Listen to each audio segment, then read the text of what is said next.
প্রচারণার মূল বিন্দুতে পরিণত হয়েছে বিএনপির প্রতিশ্রুত ফ্যামিলি ফার্মার্স ও হেলথ কার্ড। বিরোধীরাও এর সমালোচনা করে মাঠ গরম করছেন। বিশ্লেষকরা বলছেন, সামাজিক নিরাপত্তার প্রতিশ্রুতি ভোটের মাঠে সহায়ক হিসেবে কাজ করবে। আর শুধু সমালোচনা না করে নিজেদের প্রতিশ্রুতি তুলে ধরতে 10 দলীয় জোটকেও পরামর্শ বিশ্লেষকদের।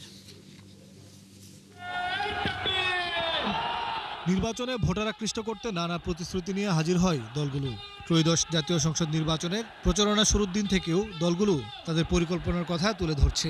এই যে ফ্যামিলি কার্ড, এটা প্রত্যেক ওনার মতন প্রত্যেক মা এরকম একটি ফ্যামিলি কার্ড পাবে ইনশাআল্লাহ বিএনপি সরকার গঠন করলে। বিএনপি বলছে তারা নির্বাচিত হলে সামাজিক নিরাপত্তা সুরক্ষায় ফ্যামিলি কার্ড দেবে। এর মাধ্যমে 4 কোটি পরিবার আর্থিক সহায়তা ও মৌলিক সামগ্রী পাবেন। হেলথ কার্ড, ফার্মার্স কার্ড দেওয়ার প্রতিশ্রুতিও করেছে দলটি। আমরা মাসে 2 থেকে 2,500 টাকা দিব, অথবা সম পরিমাণের প্রয়োজনীয় যে খাদ্য সামগ্রী আছে সেগুলো দিব।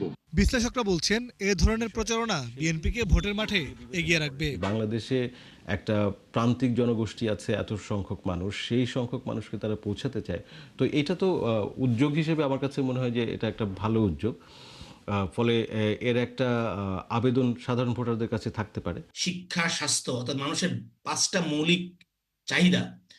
বাংলাদেশের আরো প্রবলেম আছে, আচ্ছা ধরে নিলাম ওগুলো বাদ দিলাম, কিন্তু এই 5টা মৌলিক চাহিদা যে যত বেশি নিশ্চয়তা আমাকে, এখন তো নিশ্চয়তা আমাকে দিতে পারবে, এবং আমি তাদের পরিকল্পনা যখন আমার একজন ভোটার হিসেবে দেশের মানুষের কাছে ক্লিয়ার হবে, সেই আসলে উইন করবে। এসব কার্ডের জোরালো সমালোচনা করছে জামায়াত নেতৃত্বাধীন 10 দলীয় জোট। এই কার্ড জনগণ পর্যন্ত পৌঁছাবে তো? 2000 টাকার কার্ড নিতে 1000 টাকা ঘুষ দেওয়া লাগবে না তো? সমালোচনার পাশাপাশি তাদের প্রতিশ্রুতিও জনগণের কাছে তুলে ধরা উচিত বলে মনে করছেন বিশ্লেষকরা। সমালোচনাটা আমার কাছে মনে হয় যে সমালোচনা আপনার অন্যের ভালো উদ্যোগকে সমালোচনা না করে বরং আমি আরো ভালো কিছু দিতে পারি কিনা সেই জায়গাটায় মনোযোগ দেওয়া উচিত। এখন আসলে পাবলিককে বোকা মনে করার উপায় নেই। হ্যাঁ, আপনি গিয়ে বলবেন যে অমুকের হেলথ কার্ড দিচ্ছে, এটা ধাপ্পাবাজি, তাহলে পাবলিক তো জিজ্ঞেস করবে তাহলে আপনারটা কি? ওনারটা না হয় ধাপ্পাবাজি, আমি বুঝলাম, ঠিক আছে, ফাইন, আপনি যুক্তি ঠিক আছে, কিন্তু যুক্তির খাতিরে মেনে নিলাম আপনার যুক্তি না হয়, ঠিক আছে, কিন্তু আপনারটা কি সেটা তো এখনো পরিষ্কার না। এই সমস্ত কার্ডের জন্য সরকারি বাজেট বরাদ্দ বৃদ্ধি এবং চলমান প্রকল্পগুলো সংস্কার করে অর্থায়নের যোগান দেওয়ার কথা জানান তারেক রহমান।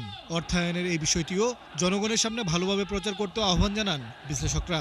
আগামী দিনে ইনশাআল্লাহ সরকার গঠন করে প্রত্যেকটি মানুষকে স্বাবলম্বী করে গড়ে তুলতে।